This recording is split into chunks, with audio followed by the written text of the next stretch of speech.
2 weeks, 267 miles, and we sprinkled in an Olympic triathlon right in the middle of it.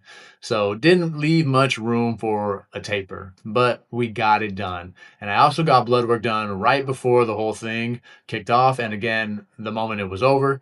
And what came back?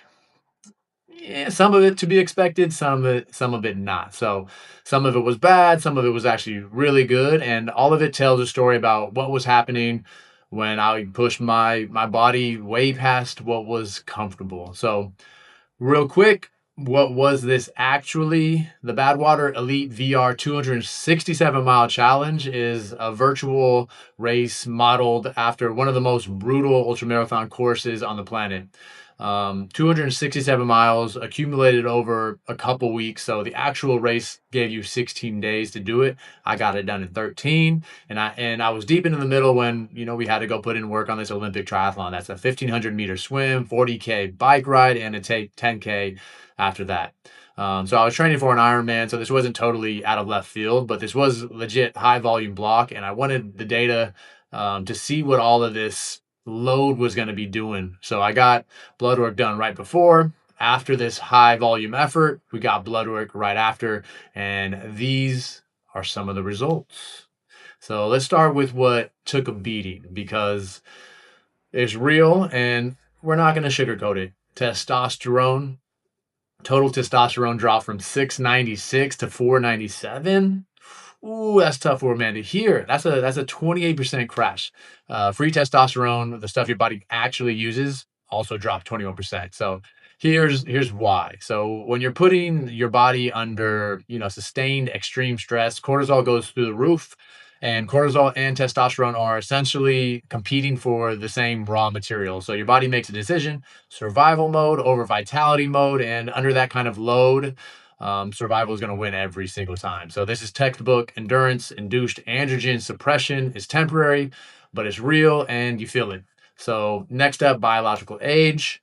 So not really too concerned, but still interesting. It went from 36 to 39, and in 2 weeks, I aged 3 years. That's just an algorithm, so it's not a death sentence, but it's picking up on real signals: the hormonal drops, the thyroid downregulation, and the body's stress load is just showing up in the data, and it reflects that. So next up, thyroid, free T3, the active thyroid hormone, that dropped 12%. So it was already trending down. But what this tells me is that the thyroid was starting to pump the brakes on metabolism, and that's classic response to, again, high volume. The body gets smart. It slows down the engine to conserve fuel, to maybe redirect it towards recovery. It's normal. Estrogen also dropped 34% from 18 to under 12. A lot of people don't realize that, as men, we also need estrogen. It plays a significant role in joint recovery, bone density, mood. So when testosterone crashes, estrogen is also going to follow with it. So that combo, it's going to hit a little bit.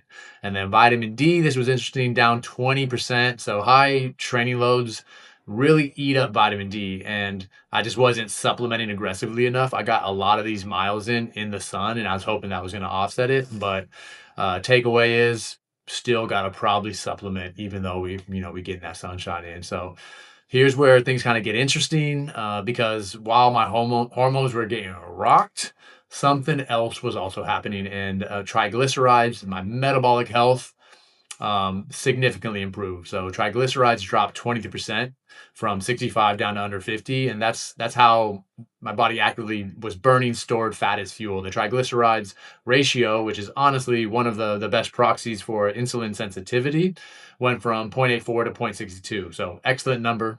Metabolism was working efficiently. Love to see it. Zone 2 training paying off, baby. Cardiovascular profile overall, my total cholesterol spiked in April, but it was down, so nothing to be concerned with. But when you ramp up your training volume, your body mobilizes lipids for energy, and cholesterol temporarily spikes.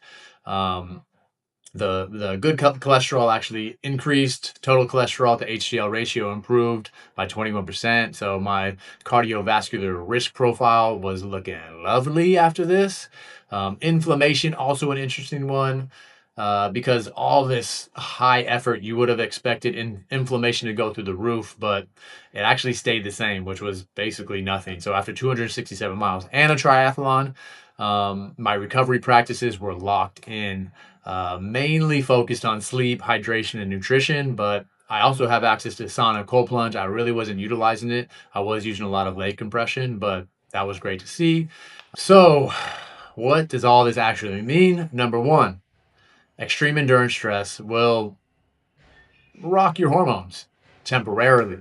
So it's not a reason to not do it. It's a reason to understand your recovery a little bit better and plan to prioritize sleep, get back to strength trainings to keep that testosterone kind of high. I want to supplement a little bit more aggressively with vitamin D. Number two, my metabolic and cardiovascular health actually improves significantly, and it can improve for you during hard efforts. So that's also great. The body, adapts in ways that matter long term, right? So like number three, going to be inflammation being nearly zero after the volume tells me that this lifestyle I'm leading is working. Cold plunge sauna, real food, managing stress when I can, breath work. So it's not just bro wellness. This stuff actually moves the needle and is super impactful. So number four, data point. Data points don't tell all the story. So the biological age thing, not really tripping on. I'm not don't need to adjust anything. The key difference is just making sure you're tracking your health and you're understanding it. So I actually did a follow-up just recently, which also has some very interesting um, points to talk about. So I'll do another video on that.